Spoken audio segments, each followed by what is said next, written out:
My parents sent a voicemail. "You're out of the family business." I simply said, "Understood." They didn't even have the courage to say it to my face. Just a cold 1-minute voicemail. No explanation, no apology. Just a decision made behind closed doors, by the very people who raised me.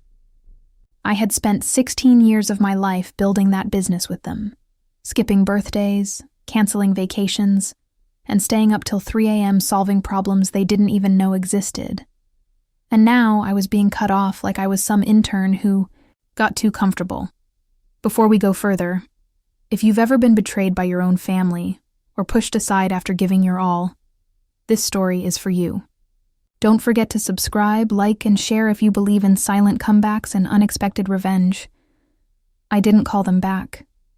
I didn't argue. I didn't even reply to their text. Because deep down, I knew something they didn't. I had already been preparing for this day, quietly, methodically, and without a single hint. Every time my father mocked my ideas, I took notes. Every time my mother said, "Let your brother handle the finances, you're better with the small stuff," I smiled and opened another private bank account. They thought I was just the loyal son, the one who would always stay in line, always be available, and never question anything. They had no idea what I was really building behind the scenes, but it wasn't always like this. Just a year ago, we were like any other close-knit family business. 3 people, 1 office, shared lunches, and late-night coffee over spreadsheets. Or at least, that's what I thought. Turns out, while I was dreaming of growth, they were planning a coup. And the worst part? My own younger brother was in on it.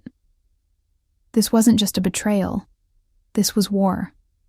They didn't waste any time replacing me. Within days, my name was removed from the website, office group chats, and even the family WhatsApp. It was like I had never existed. My brother, Ethan, the golden boy who never stayed late, never handled a crisis, and never earned anything on his own, was now being introduced to clients as the strategic visionary of the company. A title I once held. A title I built from scratch. But here's what they didn't know.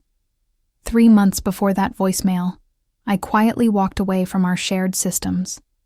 I copied every marketing plan I created, archived all my client communications, and started moving my best performing accounts into a separate pipeline. I wasn't just working for the family business anymore.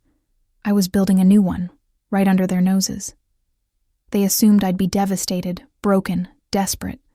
But the day they kicked me out, I felt nothing.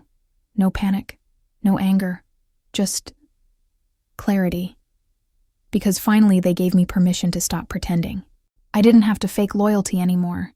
I didn't have to lower myself to fit into their version of success. I was free, and more dangerous than ever. The first move I made? I called Marla. Marla was our biggest client for 8 years. She trusted me more than anyone else in the company. I was the one who had rescued her multi-million-dollar deal back in 2018 when Ethan almost blew it. She always said, "If you ever leave them, I'm leaving too." I told her, "It's done, I'm out." She replied instantly, "Good, so am I." That one call triggered a domino effect. In the next 2 weeks, 5 of our top-tier clients quietly transitioned to me. No noise, no announcements, just silence, the kind that makes your enemies nervous. Meanwhile, my parents were posting fake smiles on LinkedIn, bragging about exciting new leadership and next-gen vision. But inside their boardroom, chaos was brewing. Ethan wasn't ready. He didn't even know the back-end systems. And the numbers? They were already slipping. But I wasn't done, not even close. 2 months after the voicemail, they hosted a massive event, 25 years of legacy, the future of Donovan Enterprises. It was meant to be a celebration, a way to introduce Ethan as the new face of the company. They rented out a luxury hotel ballroom in Chicago, invited old clients, business partners, and media outlets. It was their attempt to solidify Ethan's image and erase me from the company history. I wasn't invited. Of course. But I didn't need an invitation. I already had a plan. That night, as the guests started arriving, a quiet buzz began to circulate. Whispers, questions. Something didn't feel right. Where was Marla? Why were half the VIP clients missing? Why had so many key partners declined the invite? And then the first surprise hit them. A full-page ad in the Chicago Tribune, published just hours before the event, titled, "Built in Silence, Ready to Lead." Introducing Knox Ventures. Kadadari was my company, my name, my move. Underneath was a list of high-value clients, 5 of which used to be my family's biggest accounts. The ad spread like wildfire across business circles. People at the event were reading it while sipping champagne. The mood changed. The smiles faded, and just when the lights dimmed for Ethan's big speech, another blow landed. Marla stood up, not at their event but across town, speaking live at my company's launch dinner, streamed on LinkedIn and Zoom, with hundreds watching. She looked into the camera and said, "Real leadership isn't given. It's earned." I've worked with both brothers. Only one of them showed up every time. By the time Ethan got on stage, he was visibly rattled. His hands shook. The applause was weak. Half the guests had already seen the ad and the live stream. But that wasn't the final blow. Not yet. That would come when they'd least expect. It down and hit them where it hurt most. Their reputation. 2 weeks after the event disaster, their internal problems started leaking out. Vendors began pulling contracts. One of the investors, Mr. Blake, a man who never returned calls, suddenly reached out to me. "I don't know what happened over there," he said, "but you were always the brains. Let me know if you're raising capital." Meanwhile, Ethan was drowning. He tried mimicking my strategies, but he didn't even understand the basics. He launched a failed ad campaign that lost $200,000 in 3 days. My parents, especially my father, started panicking. The confidence in his voice was gone. The man who once said I was too soft for real leadership was now begging silent partners not to walk away. Then came the email. It was sent accidentally to one of my clients, a thread between my parents and Ethan, titled, "How do we get him back without looking desperate?" They were plotting, planning how to make an offer but still keep control, trying to figure out how to save face while pulling me back in like I was some backup plan. That email was all I needed. I printed it, framed it, and sent it back to them, anonymously, right before their next board meeting, with a single post-it note stuck to the glass. I was never the backup. I was the backbone. The message hit like a bullet.